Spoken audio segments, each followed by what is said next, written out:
આજની ધર્મકથા. પ્રણામ. ધર્મકથા અંતર્ગત આપણે એક મહાપુરુષ એના જીવનનું ઉત્થાન કઈ રીતે થયું અને એ મહાપુરુષના ઉત્થાન પછીથી એમની પરંપરામાં, એમની સંતતિમાં એ ઉત્થાન કઈ રીતે રંગ લાવ્યું અને એ ઉત્થાન આજે પણ ફક્ત એમનું નામ બોલાય છે એ મહાપુરુષોના, અને આજે પણ આપણા હૃદય એક સંવેદનશીલ બની જાય એવું જેમનું જીવન થયું. એ જીવનના મૂળમાં જે બધી ઘટનાઓ છે એ ઘટનાઓનો સરસ મજાનો સ્વાધ્યાય આપણે ગઈકાલથી શરૂ કર્યો છે. યોગી પાસે, યોગીરાજ પાસે એ દિન દુઃખી એ વ્યક્તિ, એની પાસે યોગીરાજ ઓળખાણ માંગે છે અને કહે છે કે મારો પરિચય જાણીને મને શરમાવો નહીં, અને ચોધાર આંસુએ રડી પડે છે. યોગીરાજે એમના દેહની પવિત્રતા જોઈ, એમના દેહ ઉપર જે ફાટેલા તૂટેલા કપડાઓ, ચીથરાઓ અથવા જે કૃશ મેલ વગેરે હતું એ ન જોયું. જીવનની અંદરમાં, શ્રાવકપણાની અંદરમાં આ વાતને આપણે પણ વ્યવહારિક જીવનમાં પણ આપણે અપનાવવી જોઈએ અને આપણી આવતી પેઢીને આ સમજાવવું પણ જોઈએ કે બ્રાન્ડેડ વસ્તુઓ, સારી વસ્તુઓ, સારા દેખાતા વ્યક્તિઓ, આ બધાની પાછળ જે ઓરિજિનાલિટી છે ખરેખર એને સમજી અને જીવન જીવાય. કોઈના કપડાં સારા હોય, સૂટ બૂટમાં હોય એટલા માત્રથી એ વિશ્વાસને પાત્ર નથી બની જતો. કોઈ ઇંગ્લિશ બોલે એટલે એ મોટો અથવા વિદ્વાન છે એવું નથી થઈ જતું. આવું આજની જનરેશનને આપણે સમજાવવું પડશે. ઇનફેક્ટ આપણે પણ સમજવું પડશે. કોઈ ઇંગ્લિશમાં બોલવા લાગે અથવા કોઈક એવી વાતો કરે કે જેમાં બુદ્ધિજીવી વર્ગ જે રીતે લોકોને ફસાવે છે, આપણી પરંપરાઓની હાંસી ઉડાડવાની વાત હોય કે ગમે તે દેશ સંસ્કૃતિની વાત હોય, વોટ્સએપ પર કેટલાય ઢગલાબંધ મેસેજો આવતા હોય અને બધાને બ્લાઇન્ડલી આપણે સાચું માની લેશું તો આપણે માનવું જ પડશે કે આપણે ત્યાં કેટલેક અંશે દીર્ઘદ્રષ્ટિનો અભાવ છે. એ વાત તો છે જ, પણ ક્યાંક ને ક્યાંક આપણને પ્રેઝન્સ ઓફ માઇન્ડનો પણ એટલો જ અભાવ છે. અહીંયા આ યોગીરાજ એ પૂર્ણપણે આવા ચિથરાની પાછળ રહેલી એક શુભતાને જુએ છે કે આ કેટલો સજ્જન છે. 3 દિવસ સુધી આ વ્યક્તિએ મારી સેવા કરી છે અને એક પણ હરફ ઉચ્ચાર્યો નથી કે એને કંઈક જોઈએ છે. હું પૂછું છું એટલો જ એ જવાબ આપે છે. નક્કી આ વ્યક્તિ કોઈ ઉત્તમ પાત્ર છે. એનો સમય ખરાબ હોઈ શકે પણ એ વ્યક્તિની નિયત ખરાબ ન હોય. વ્યક્તિને ક્યારે પણ એના સમય પ્રમાણે ન ઓળખીએ. કોઈક બહુ પૈસાદાર થઈ ગયું અને બેફામ પૈસા ઉડાડે તો એની અનુમોદના કરી રાખવી એ સજ્જનતા નથી જ. સજ્જનતા શુભતાની પાછળ અને શુભતાની સાથે ઊભા રહેવામાં છે.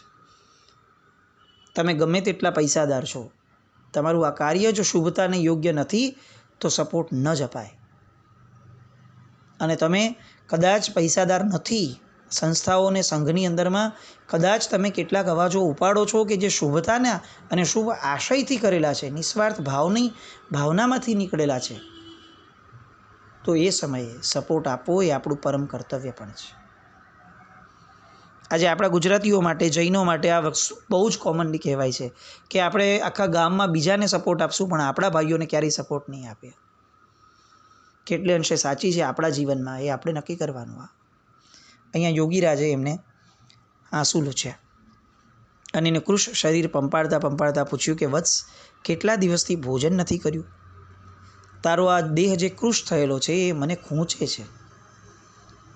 અને ત્યારે આ લૂછાયેલા આંસુથી એ મહાપુરુષ કે જેમને વાત્સલ્ય અને હૂંફ મળી છે એ હૂંફના કારણે હવે અંદરથી એક હોંકારો નીકળે છે કે યોગીરાજ, મારી માતૃભૂમિને પ્રણામ કરીને નીકળ્યો એને આજે 3જો દિવસ છે. ઘરમાં પણ હતો ત્યારે પણ ખાવાના સાંસા હતા. આ 3 દિવસમાં વગડામાં તો મને શું મળવાનું? અને એટલે આજે 3 દિવસ થયા મારા પેટમાં અન્નનો દાણો ગયે. અને આ યોગીરાજ સ્તબ્ધ બની ગયા. તું 3 દિવસથી ભૂખ્યો છે, મારી સેવા કરે છે, આટલી વાતો થાય છે, તું હજી સુધી કહેતો નથી? આ કેવી સજ્જનતા છે તારી? માંગીએ એ કલંક, આવું સજ્જન પુરુષો જ વિચારે.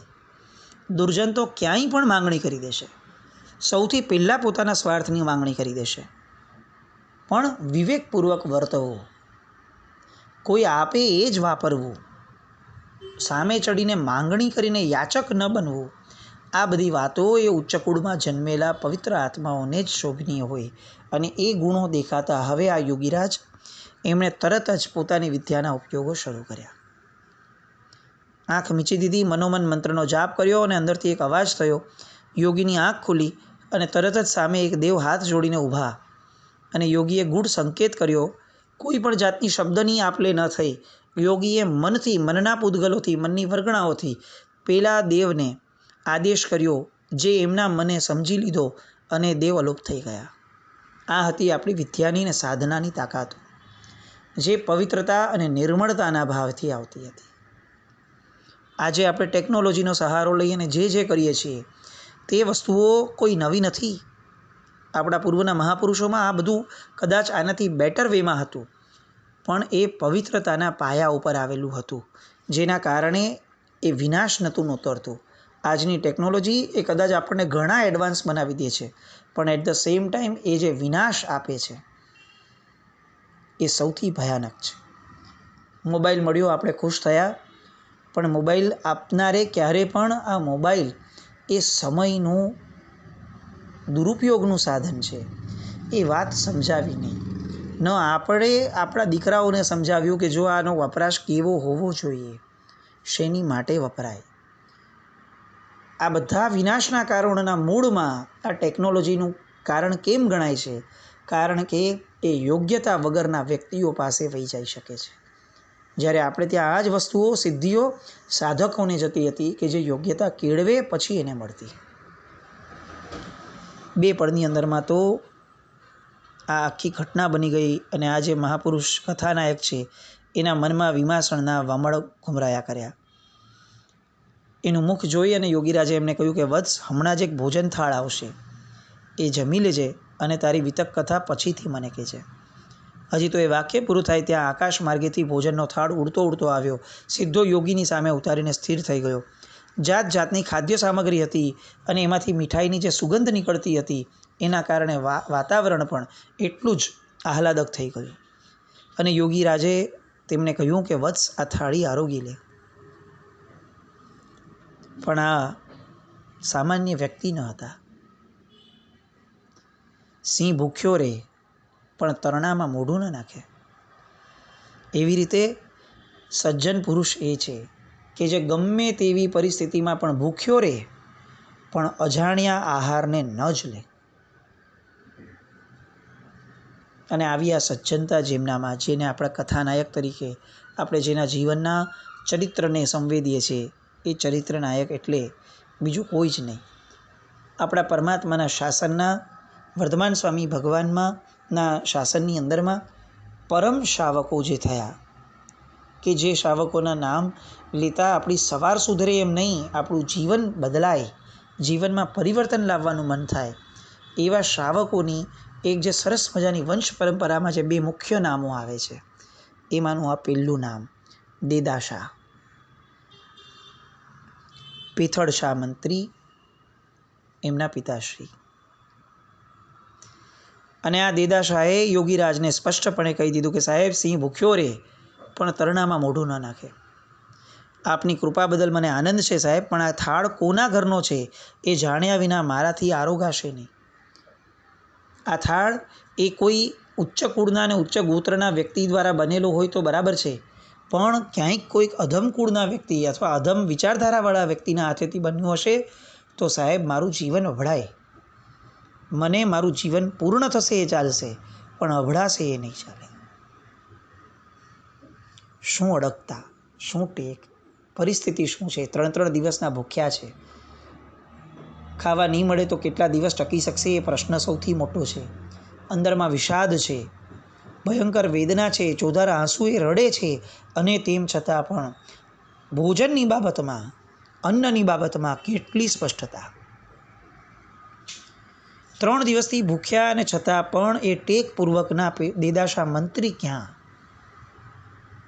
અને લારીએ ચપ્પે ગટર ઉપર બેસીને પણ અથવા હોટલમાં જઈને પણ ગમે તેવા વ્યક્તિના હાથેથી બનેલું ભોજન કરવામાં લેશ માત્ર પણ વિચાર ન કરનારી આપણી પેઢી ક્યાં?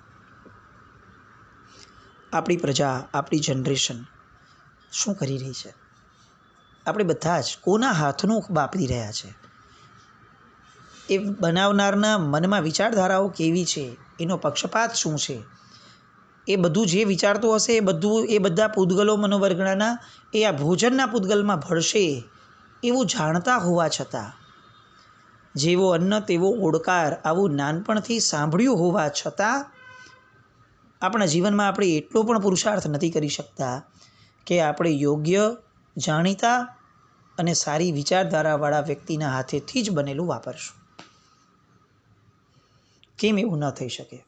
ભલે એક મહારાજ રાખ્યો હોય, આટલા બધા પૈસા આપણે હોટલમાં ખર્ચીએ, એક મહારાજ ઘરે રાખીએ. વાત એ નથી કે દરેક વસ્તુનો આપણને વિરોધ છે. પ્રેક્ટિકલ વે એ પણ છે કે જે બેસિક ફંડામેન્ટલ વસ્તુઓ છે એને ઉલ્લંઘન તો ન જ કરાય, એના એડજસ્ટમેન્ટ કરી શકાય. કેમ એવું ન બને કે એક સારો વ્યક્તિ ઘરમાં કૂક તરીકે, મહારાજ તરીકે, જો આપણા બહેનો નથી જ બનાવતા, એમને નથી જ બનાવવું અને એમને નથી જ કદાચ ફાવતું, અને ક્યારેક આવા શોખ જાગે, ના નથી, પણ આપણા ઘરમાં શુભ વ્યક્તિના હાથેથી પેલો જ ટેસ્ટ બની જાય એ રીતના પ્રયત્નો વધારે પૈસા આપીને પણ કેમ ન કરાવીએ? કેમ 10,000 રૂપિયા હોટલમાં આપીને જ પાર્ટી આપવી છે? કેમ ઘરમાં વ્યવસ્થિત મહારાજને બોલાવી આપણી નજર સામે શુભ દ્રવ્યો અને શુભ ભાવો સાથે બનાવીને આપણે કેમ નથી વપરાવું? આ વિચારધારા કેમ આપણા મનમાંથી નીકળી ગઈ? કેટલીય વસ્તુઓ આપણે ઘરે પૈસા આપીને બનાવડાવી શકીએ છીએ, કરાવડાવી શકીએ છીએ, પણ તેમ છતાં સાવ હલકા કુળના વ્યક્તિઓ, એની માટે કોઈ ઘૃણા છે એમ વાત નથી, પણ જે ગોત્ર કર્મ, આટલું મોટું જે 8 કર્મને આપણે માનીએ છીએ, એમાંના ગોત્ર કર્મની સત્યતાને આપણે સ્વીકારશું નહીં તો એ કઈ રીતે ચાલશે? જે વર્ણ વ્યવસ્થા ઋષભદેવ ભગવાન રાજા ઋષભના સમયથી ચાલી આવી, એ વર્ણ વ્યવસ્થાને ફક્ત આજની આ વિકૃત વિચારધારાના માન્યતાના પ્રભાવે આપણે સાવ ખોટી ગણવા લાગીએ અને એને વિશ્વાસમાં જ ન લઈએ, કેવી રીતે ચાલશે?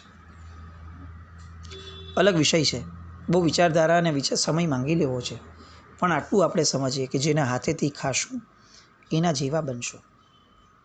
અને એટલે આ દેદાશાએ યોગીરાજને કીધું કે સાહેબ, પહેલાં મને કહો કે આ કોના ઘરનો થાળ છે, પછી જ હું હાથ નાખું. આપદમાં પણ આવી અણનમતા જોઈ, વિપદમાં પણ આટલી ધીરજ જોઈ અને વિદ્યાસિદ્ધ એવા નાગાર્જુન એ દેદાશાને આનંદ સાથે જોઈ રહ્યા છે અને એમના મનમાં એક વિચાર ઝબૂક્યો. જુઓ, એક શુભતા કેટલી શુભતાને લાવે છે. દેદાશા પાસે ઓપ્શન હતો કે 3 દિવસ પછી મળે છે, જે મળ્યું યોગીરાજે મંગાવ્યું, સારું જ હશે, બરોબર જ હશે એવું મનને મનાવીને પણ એમને સીધું વાપરી શકવાનો ઓપ્શન એમનો ખુલ્લો હતો. પણ તેમ છતાં પણ પોતે પોતાની શુભતાને પકડીને રાખી તો આ શુભતાએ તાત્કાલિક પરિણામ શું આપ્યું? તો કે યોગીરાજના મનમાં વિચાર ઝબૂક્યો કે જળબુંદ તો એકનું એક જ હોય છે. કોઈ છીપમાં જઈ અને લાખેણું મોતી બને અને કોઈ કમળની પાંખડી પર પડે, પણ મોતીની કલ્પનાનું રૂપ ધરવું એ સૌથી મહત્ત્વની વાત છે. વસ્તુ મૂળ સ્વરૂપે અમલ કે અમૃત નથી. એ પાત્ર જે છે કે જેમાં એ પડે છે, જે એ વાપરે છે, એના દ્વારા નક્કી થાય કે એ પિયુષ છે કે એ વિષ છે. અને આવું સુપાત્ર મારી નજર સામે ઊભું છે અને મારી પાસે સુવર્ણ સિદ્ધિનો આમનય છે, એ જો આવા યોગ્ય વ્યક્તિના હાથમાં જાય તો એ જગતનો ઉદ્ધાર થશે. અને અહીંયા યોગીરાજ આ એમની સરસ મજાની સજ્જનતાને જોઈ અને મનમાં નક્કી કરે છે કે મારે સુવર્ણ સિદ્ધિનો આમનય આમને આપવો છે. અને એમણે દેદાશાને કીધું, વત્સ, પ્રતિજ્ઞાની પાલનું જતન આમ તો સહેલું છે, પણ જ્યારે વિપદાના વાદળ મુશળધારે વરસે અને પાણી ઘોડાપૂરે ધસમસતા આવી પહોંચે ત્યારે પણ એ નિયમોનું જતન કરનારો માણસ એ મહાન છે. તને પ્રશ્ન છે? તું ચિંતા નહીં કર, હું એક જ ક્ષણમાં તારું જે અજાણ્યું છે તારી માટે, કે આ થાળ કોનો છે એને જાણ્યું બનાવી દઉં. અને એમણે આંખ મીચી. કેટલીક જ પળોમાં એમણે જાણે કોઈક અજ્ઞાત વ્યક્તિ સાથે વાર્તાલાપ કરી લીધો હોય એ રીતે સ્મિત સાથે એમણે જવાબ આપ્યો કે જો વત્સ, નાંદુરી નગરીમાં નાગશ્રેષ્ઠી રહે છે. એની ગોત્રદેવી પાસે એમણે જે ભોજનનો થાળ ધર્યો હતો એ આ થાળ છે. તું હવે આને આરોગી લે. અને આ દેદશાહની આંખમાં આંસુ આવ્યા. પોતાના વતનનું નામ સાંભળ્યું. પોતાના વતનમાં જે 5 નામથી પ્રસિદ્ધ વ્યક્તિઓ હતા એમાંના એક એટલે આ નાગશ્રેષ્ઠી. અને યોગીની આ ગજબની સાધના, યોગીરાજની એ સાધના ઉપર અહોભાવથી દેદશાહ નમી પડ્યા. અને વતનનું નામ આવતા જાણે એક રોમાંચ અંદર સંસ્કરિત થયો હોય એવી રીતે દેહ એમનો એકદમ આનંદને અનુભવવા લાગ્યો. દેદશાહનો આ વતન પ્રેમ આપણામાં પણ આવે. આપણા મૂળભૂત ગામડાઓના નામ પડે અને આપણને રોમાંચ થવું જોઈએ. જનની જન્મભૂમિશ્ચ સ્વર્ગાદપી ગરીયસી. મા અને માતૃભૂમિ એ સ્વર્ગમાં પણ દુર્લભ છે. મા પ્રત્યે અહોભાવ, માતૃભૂમિ પ્રત્યે કેમ નહીં? અર્બનાઇઝેશન થયું, આપણે શહેરોમાં આવી વસ્યા, ઠીક છે, પણ માતૃભૂમિને ભૂલી કેમ ગયા? એનું અસ્તિત્વ આજે પણ જીવંત છે. એને આપણી નેક્સ્ટ જનરેશન સુધી આપણે કેમ નથી પહોંચાડતા? કેમ વાર તહેવારે ક્યાંય પણ ફરવા જતાં આપણે કમ્પલસરી એવું ન રાખીએ કે ભાઈ આપણે આપણી માતૃભૂમિએ વરસમાં 1 વાર 2 વાર એકાદ 2 દિવસ રોકાવાનું કમ્પલસરી કરીને પણ નેક્સ્ટ જનરેશન માટે સંસ્કાર થાય, એ પણ આ વસ્તુને, આ લેગસીને કેરી ફોરવર્ડ કરી શકે, એ માટે આવી બધી વસ્તુઓ કેમ જીવનમાં આપણે અપનાવતા નથી? દરેક જગ્યાએ સુખ સગવડો જોઈ અને કેમ આપણને એમ થાય છે કે ભાઈ અહીંયા એર કન્ડિશન હશે તો જશું, અહીંયા રેસ્ટોરન્ટ હશે તો જશું, અહીંયા આવા સ્નેક્સ મળતા હશે તો જશું. અરે કુદરત એક દિવસ એવી તમાચ મારશે આટલી બધી આપણી અપાત્રતા જોઈને કે આમાંનું કંઈ નહીં મળી શકે. ત્યારે શું કરશું? એના કરતાં સ્વેચ્છાએ, સ્વાધીનતાપૂર્વક શુભ આશયને આલંબવા માટે અને શુભ તત્વોને આરાધવા માટે કેમ આપણે આવા બધા તુચ્છ અને ક્ષુદ્ર મનોવૃત્તિને વચ્ચે લાવીએ કે સગવડ હોય તો જ મારું જીવન સારું? આપણે કયા કુળમાં જન્મ્યા, કઈ વિચારધારા, કયા પરમાત્માનું શાસન આપણને મળ્યું કે જેઓ રાજમહેલના સગવડોના તમામ આલંબનોને લાત મારીને નીકળી ગયા, એના વંશજો એવા આપણે એ કેટલાક દિવસો માટે તીર્થયાત્રા, માતૃભૂમિ અને કેટલાક પ્રસંગો, એ બધા માટે આપણે આપણી સગવડોના મોહને છોડી ન શકીએ? એટલા ભયભીત, એટલી ભયસંજ્ઞા કે હું એસી વગર રહીશ તો મરી જઈશ નહીં. એટલે જગતમાં, ભારતમાં આ જેટલા લોકો પણ અત્યારે 99.9% લોકો એ જે ગરીબાઈમાં કે અથવા જે મધ્યમ સ્થિતિમાં જીવે છે એ લોકો પ્રત્યે દૃષ્ટિપાત કરવાનો પણ આપણને વિચાર ના આવે કે આ બધા જીવે છે, હું એકલો કેમ મરીશ? દેદશાહે માતૃભૂમિ માટે પોતાના મનમાં જે રૂવાડા ઊભા થયા, જે એમના મનમાં અહોભાવ પ્રગટ થયો, એ અહોભાવના કારણે યોગીશ્વરને પ્રણામ કર્યા અને વાપરવાનું શરૂ કર્યું. આરોગતા આરોગતા પોતાના વતનની કેટલી સ્મૃતિઓ મનમાં ને મનમાં આવવા લાગી. ભૂખનું દુઃખ અલોપ થયું અને યોગીમાં હવે એને કરુણામૂર્તિના દર્શન થયા અને ત્યાં યોગીનો અવાજ આવ્યો, વત્સ, હવે તારો પરિચય આપીશ, હવે તારી આપવીતી જણાવીશ. અને દેદશાહે ભક્તિસભર રીતે પોતાની આત્મકથાના પાના ઉથલવાના શરૂ કર્યા. મારું નામ દેદશાહ. આપના મોંમાંથી નીકળેલો હમણાંનો શબ્દ નાંદુરી નગરી, એ જ મારી જન્મભૂમ. અને આ એ જ નાંદુરી કે જ્યાં મારા પિતા શ્રીપદ્મ, એમના મહેલ ઉપર એમની ધનિકતાની શાખ પૂરતી કેટલીય ધજાઓ લહેરાતી હતી. પણ જીવન એ જ છે કે જ્યાં ધૂપ આવે અને જ્યાં છાંવ પણ આવે, વસંત આવે અને પાનખર પણ આવે. અને આ આખી વસંત કે જેમાં પિતૃછાયામાં કિલ્લોલ કરતા મેં દુઃખ નામની ચીજ શું હોય એ જોયું પણ ન હતું, જાણ્યું પણ નહોતું. એ આ ધૂપ આવતા, આ પાનખર આવતા, એ દુઃખનો હુબહુ ચિતાર આજે હું જોઈ રહ્યો છું, એવી મારી અવદશા થઈ છે. પિતાજી ગયા, એમની સાથે બધું જ કહ્યું. છેલ્લા 3 દિવસથી વનવગડામાં કૂટાતો હું અહીંયા આવ્યો છું. પણ અહીંયા આવ્યા પછી મને એવો અનુભવ થાય છે કે મારી આ સુકાન વિહોણી નાવમાં સુકાની પદે હવે જો કોઈ બિરાજમાન થઈ શકે તો એ આપ છો. અને આ યોગી નાગાર્જુન દેદશાહની આકૃતિ પરથી એમના ગુણોને જે જાણી ગયા હતા અને આ બધી વાતો સાંભળતા એમની પણ આંખોની પણ ભીની થઈ. અને દેદશાહનો વાંસો પંપાળતા આશ્વાસન આપતા એમને યોગીરાજે કહ્યું કે દેદ, દિવસોથી હું એવા સુવર્ણ પાત્રની ખોજમાં હતો કે જે સિંહણનું દૂધ ઝીલી શકે. આજે મને તારામાં આ સુવર્ણ પાત્રની શુદ્ધિ અને શક્તિ બંને જણાય છે અને એટલે હું તને સુવર્ણ સિદ્ધિના મંત્રનો આમને આપવા ઈચ્છું છું. હજી કેટલીક મિનિટો પહેલાંના દેદશાહ પણ એ દુઃખની અંદરમાં જેમણે પોતાની સજ્જનતા અને પોતાના ગુણોને પકડીને રાખ્યા એ વ્યક્તિને આ કુદરતે શું જબરદસ્ત અને પ્રચંડ અને અકલ્પનીય ફળ આપ્યું. જેને ખાવાના વાંધા છે એને સુવર્ણ સિદ્ધિ પ્રાપ્ત થાય. આખા જગતના તમામ લોઢાને પોતે ઈચ્છે તો સુવર્ણ બનાવી શકે એવો આમનાય એને પ્રાપ્ત થાય. હરખ કેવો હોય! પણ તેમ છતાં આ દેદશાહ એ હજી પણ પોતાની યોગ્યતા છોડતા નથી. ભૂખના દુઃખમાં પણ યોગ્યતા ન છૂટી, સુવર્ણ સિદ્ધિના સુખમાં પણ યોગ્યતા ન છૂટી. યોગ્યતાનું માપદંડ ક્યારે પણ બાહ્ય આલંબનો હોઈ જ ન શકે, એ આંતરિક પરિણતિ જ હોઈ શકે. અને એ પરિણતિને અનુસરી અને દેદશાહ કંઈક એવું બોલે છે કે જે આપણે આપણા જીવનમાં આપણી જાત માટે ક્યારેય કલ્પના નહીં કરી શકીએ. એ શું બોલે છે અને આગળ શું થાય છે આવતીકાલે જોઈએ. જીના આજ્ઞા વિરુદ્ધ કંઈ પણ બોલાવ્યું તો મિચ્છામિ દુક્કડમ જૈનમ જયતિ શાસન.